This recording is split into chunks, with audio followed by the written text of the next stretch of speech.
Hey there everyone, my name is Nathan Elson, and today I'm going to take you through a few of my favorite ways to use two lights in the studio using setups such as wraparound lighting and some gobo lighting, as well as a really cool way to use indirect lighting, and finally some rim lighting. Now, if you missed the first video in this series where I walk through some of my favorite one light setups, I will link to that up here as well as at the end of this video. So if you haven't already, make sure you check that out. But with that being said, let's just get into it. Now, if you're looking to create some moody but beautiful portraits, then using wraparound lighting is a super easy way to make that happen. Now, there's probably a more technical term for this style of lighting, but really all it is placing a large light source off to the side and slightly behind your subject so that the light is wrapping around your subject's face and body. Now, this style of lighting adds a bit of mystery to your images, using highlights and shadows to create a lot of drama in your portraits. Now, because my key light is sitting slightly behind the model, I needed to add some fill light from the front to bring up more of the details that are in the shadowed areas of the portrait. So I added a small pop of light using a large umbrella to help bring up more of the details that would have otherwise been lost in the shadows. I also added a blue gel to my fill light so that I would add some contrast with the cool tones in the shadows compared to the warm tones from my key light. When we tie it all together, this is what these images end up looking like.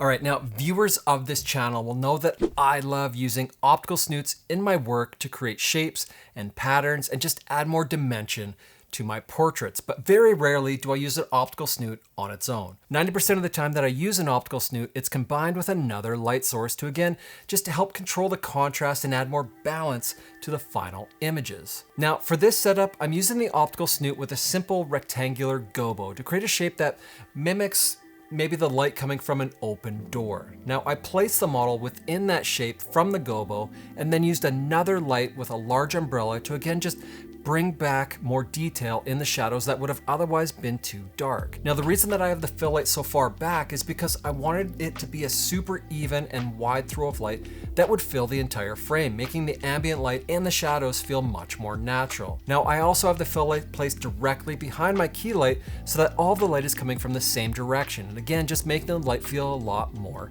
natural, as if it was all coming from the same light source.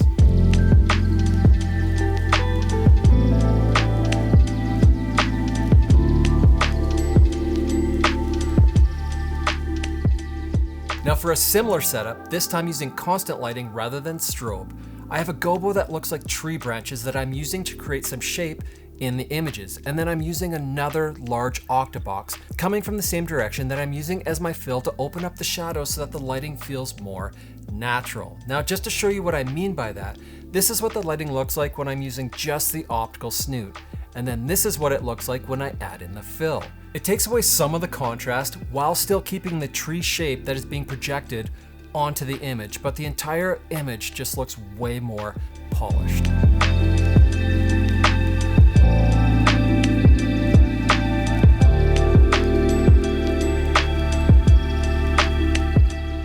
Alright, so before I get into the next set of images, I want to talk to you about the sponsor of this video, which just happens to be me.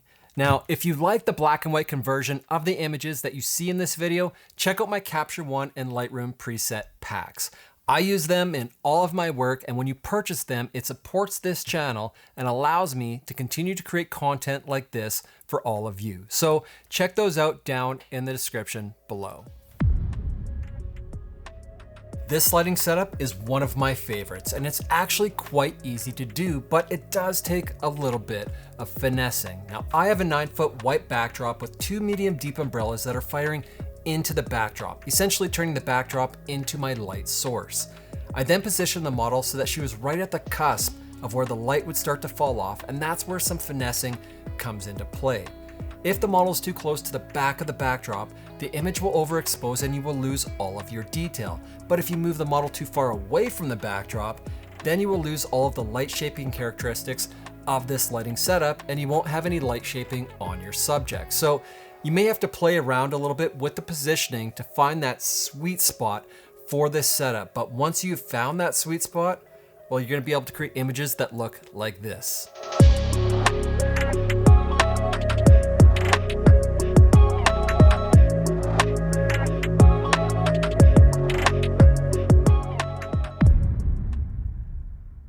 Now, this is probably my most commonly used lighting setup because it works for so many scenarios and really any style of portraiture. And again, it's really easy to do. You just need to pay attention to how you position the rim light.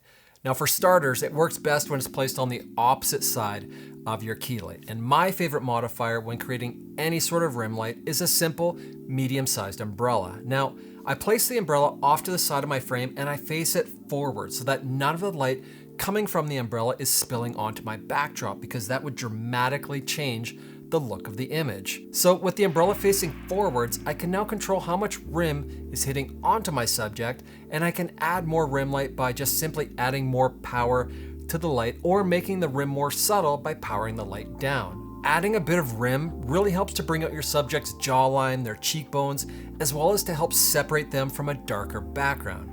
And my personal preference whenever I'm using rim light is just to have just a touch of that rim light. But if the image that you want to create needs that harsh kind of aggressive rim light, then this setup makes that really easy to do by just simply powering the light up a little bit and just hitting them with a little bit more light. And there you have it. Those are 4 of my favorite ways to use 2 lights in various setups. Now, there's going to be lots more of these videos coming down the pipeline. So if you did like this video, make sure you hit that subscribe button. But with that, as always, thank you guys so much for being here. I appreciate you, and I will see you in the next video. Cheers.